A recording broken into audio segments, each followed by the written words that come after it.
ជំរាបសួរបងប្អូនទាំងអស់គ្នានេះជារបៀបធ្វើជ្រក់ក្តឹបស្វាយឲ្យស្រួយឆ្ងាញ់អញ្ចឹងដើម្បីដឹងពីរបៀបធ្វើយ៉ាងណានោះសូមបងប្អូនតាមដានទស្សនាវីដេអូរបស់នាងខ្ញុំទាំងអស់គ្នាបងនាងខ្ញុំយកអំបិលក្រួសចំនួន1ស្ព្រាបាយពេញហ្នឹងយកវាមកលាយនៅក្នុងទឹកមួយចានដែកមកហើយទឹកហ្នឹងគឺជាទឹកដែលយើងយកទៅលាងស្វាយបងប្អូនហើយស្វាយខ្ញុំយកស្វាយកែវរមៀតចំនួន5គីឡូថ្លឹងនៅពេលដែលស្វាយហ្នឹងមិនទាន់ចិត្តសបកចំនួន5គីឡូ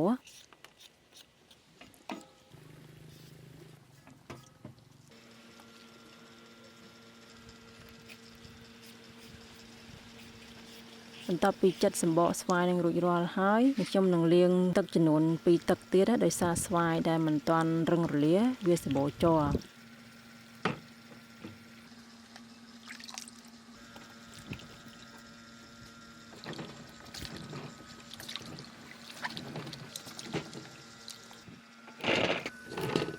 ទៅពីលាងសម្អាតរួចរាល់ហើយខ្ញុំយកស្វាយហ្នឹងពុះយកគ្រាប់ចេញហើយស្វាយដែលតូចៗនេះខ្ញុំពុះវាជា2ហើយស្វាយដែលធំនេះខ្ញុំពុះវាជា4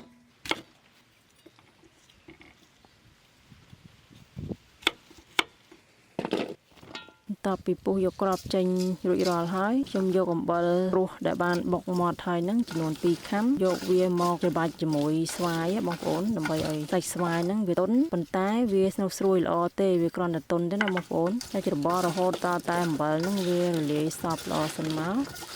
ហើយនេះខ្ញុំនឹងផ្អាប់ស្វាយហ្នឹងទុករយៈពេល2ម៉ោងបងប្អូនមានពេលផ្អាប់ទុក3ម៉ោងក៏បានដែរក្នុងអំឡុងពេលដែលយើងផ្អាប់ហ្នឹងអាសាមកច្បល់វាផងបងប្អូនឥឡូវ2ម៉ោងក្រោយមកវាចេញទឹកបានល្អណាហើយទឹកហ្នឹងវាមានជាតិជ័រស្វាយនៅក្នុងហ្នឹងដែរបងប្អូនពេលយើងច្របាច់អំបិលចឹងទៅធ្វើឲ្យស្វាយហ្នឹងវាជ្រះជ័របានល្អមែនទែនហើយខ្ញុំយកវាទៅលាងចំនួន2ទឹកទៀតដើម្បីជ្រះអំបិលហ្នឹងបានល្អរួចហើយខ្ញុំយកស្វាយហ្នឹងមកប្រឡាក់ជាមួយនឹងស្ករសចំនួន1គីឡូម្សៅស៊ុបសាច់មាន់ចំនួន1ខាំរួចច្បល់ឲ្យស្ករនិងម្សៅស៊ុបហ្នឹងរលាយសិនមកទៅខ្ញុំយកទៅច្រកនៅក្នុងក្រឡ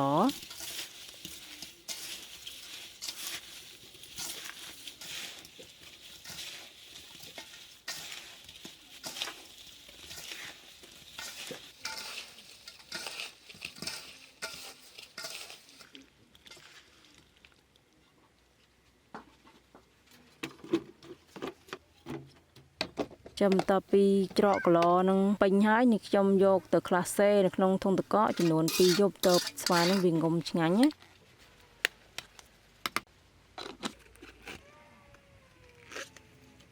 ហើយពីយប់ក្រោយមកនេះខ្ញុំយកចេញមកហូបបានហើយលក់ជាមួយអំបិលម្ទេសចឹងមកក៏តែឆ្ងាញ់មែនតែនហើយចំណែករសជាតិស្វាយហ្នឹងបងប្អូនវាជូរអែមវាអត់ផ្អែមសុទ្ធទេដោយសារបងប្អូនឃើញដាក់ស្ករច្រើនប៉ុន្តែវាមិនមែនអស់ជាតិជូរទេនៅមានជាតិជូរតិចតិចហើយសាច់ស្វាយវិញវាស្រួយបងប្អូនចឹងវីដេអូរបស់នេះខ្ញុំក៏សូមបញ្ចប់ទៅត្រឹមហ្នឹងដើម្បីទទួលបានវីដេអូថ្មីសូមបងប្អូនចុច follow page និង subscribe YouTube channel របស់នេះខ្ញុំម្នាក់មួយផងចាសសូមអរគុណសូមជម្រាបលា